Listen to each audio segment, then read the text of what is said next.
I love these brown butter sugar cookies because they're a little bit of an upgrade from a traditional sugar cookie recipe. They have that brown butter flavor, really nutty, really toasty. They're that much more special.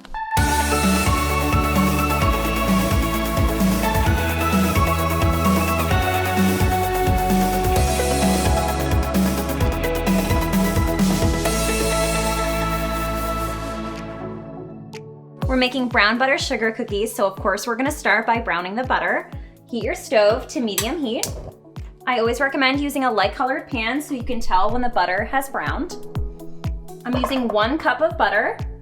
It's always best to make sure that the butter is cut up into pieces. It will melt more evenly that way. Using brown butter is just an upgrade to a traditional sugar cookie recipe. Browning butter is really easy, but it happens really quickly, so always just stand by it when it's cooking. It's only a few seconds that you go from brown butter to burnt butter, so just always keep a watchful eye on it. What happens when you're browning butter is the milk solids in the butter are toasting, and that gives you that beautiful toasty, nutty aroma. Once the butter is ready to go, it's browned. Don't leave those little brown bits behind in the pan. You want that in your recipe. It's where all the flavor comes from. The butter is gonna foam up a little bit. Don't worry, that's completely normal.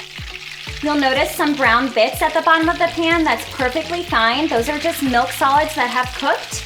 They add the nice toasty flavor. This smells so good. It smells so nutty and rich. This looks great. I'm gonna turn off the heat. I'm gonna pour it into this pan.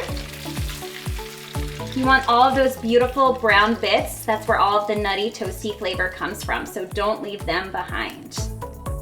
There we go. Brown butter is as simple as that. I'm gonna let it cool and get started on the rest of the recipe. Browning butter just takes a few minutes on the stove, but it adds so much to a recipe. You can use it in chocolate chip cookies, pound cake, shortbread, cake. I love it in the sugar cookie recipe. Baking is just kind of a creative release for me. No matter what I'm baking for, if it's a recipe for the blog or if it's a recipe for a get-together we're going to on the weekend, it's also therapeutic for me.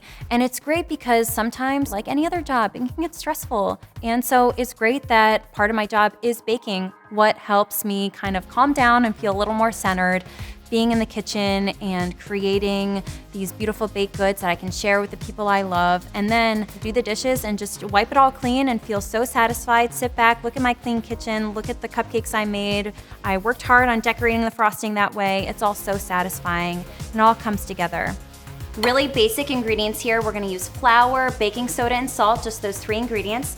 In this bowl, I have 2 cups plus 2 tablespoons of all-purpose flour. That's the perfect amount to help reduce spreading in these cookies. I'm gonna add 1 teaspoon of baking soda and a half teaspoon of salt. That's all we'll need for the dry ingredients. Just give them a light whisk. Set that aside. Our brown butter is ready to go. I'm gonna add the rest of the wet ingredients. We have 3/4 cup of brown sugar. You can use light brown sugar or dark brown sugar. I just recommend packing it into the measuring cup. 3/4 cup of granulated sugar. Even though we aren't creaming butter and sugar together, I still recommend using a mixer. This dough is a little crumbly, and a mixer just helps everything come together a little easier. You can use a stand mixer or handheld. I like to use a mixture of brown sugar and white sugar in this brown butter sugar cookie recipe. The brown sugar really complements that brown butter flavor, and the granulated sugar just helps keep that traditional sugar cookie flavor. The brown butter really elevates the flavor. Everyone will wonder why they taste so good, and trust me, brown butter is the secret. All right, this looks great. I'm gonna add the rest of our wet ingredients. We have 1 egg. Make sure that your egg is at room temperature. If it's cold, it will solidify the butter as you're mixing. And we'll add 2 teaspoons of pure vanilla extract. Get that all mixed together until it's nice and smooth. Oh, it smells so good with the brown butter, the vanilla, the brown sugar. These sugar cookies are so special. A lot of people ask me how they can start a food blog and how to make food blogging a career. It takes a lot of hard work and dedication and passion, consistent quality content, patience, and learning. You have to be open to change and open to learning, and you're going to make mistakes, and you have to be willing to work really hard because it takes a lot of time and it takes a lot of effort. All right, this looks great. I'm gonna add the dry ingredients here.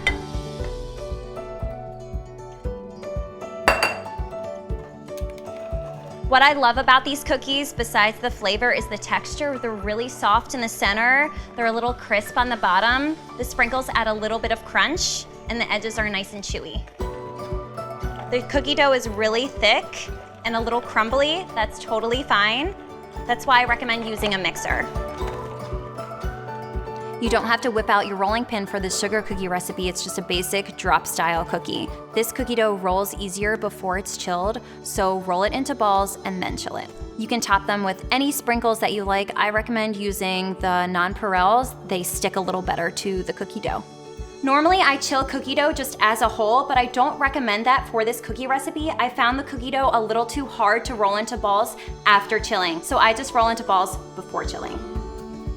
I'm just giving them a little dip in sprinkles. This adds just a little extra crunch, and of course, they're beautiful and festive. Who doesn't love sprinkles?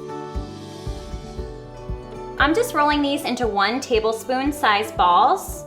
You can use a cookie scoop if you want. I'm just kind of eyeballing it.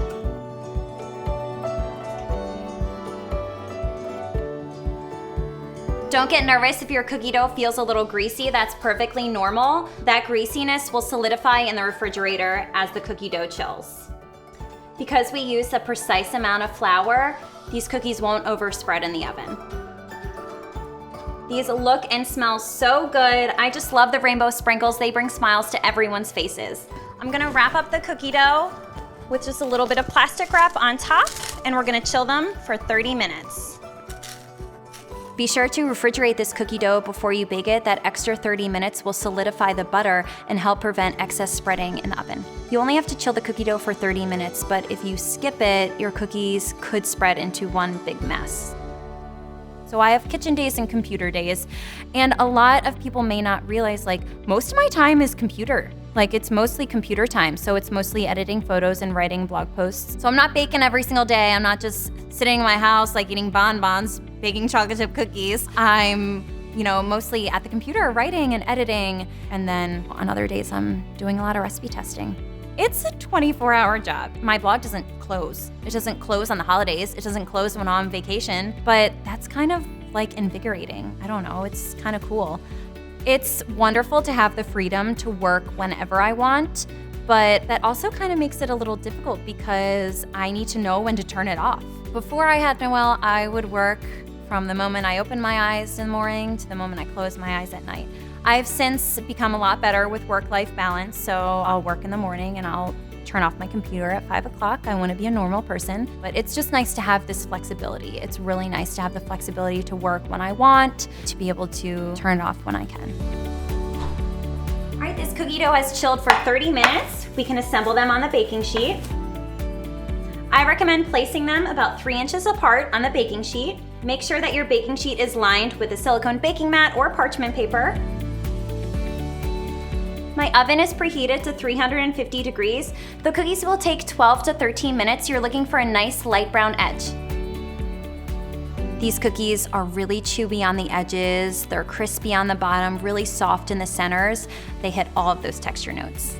I started my blog not with a business in mind whatsoever. I just kind of treated it as like an online recipe journal. I'm just kind of taking it year by year and figuring things out as I go. Obviously want to keep doing this for as long as I can. At the heart of it, I love to bake and I love creating desserts. And as long as I stay passionate about that, I can continue this blog forever.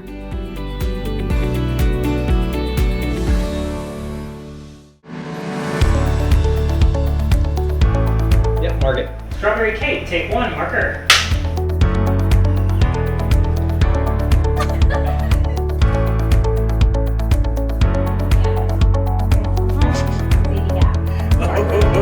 Brownie should be 2 things, chewy and fudgy. Take 3, marker. Oh, that is too thick. Any oven safe skillet works. Okay, let me just, oh, I'm moving them, I'm sorry. Let me say that again. I'm having a really hard time today.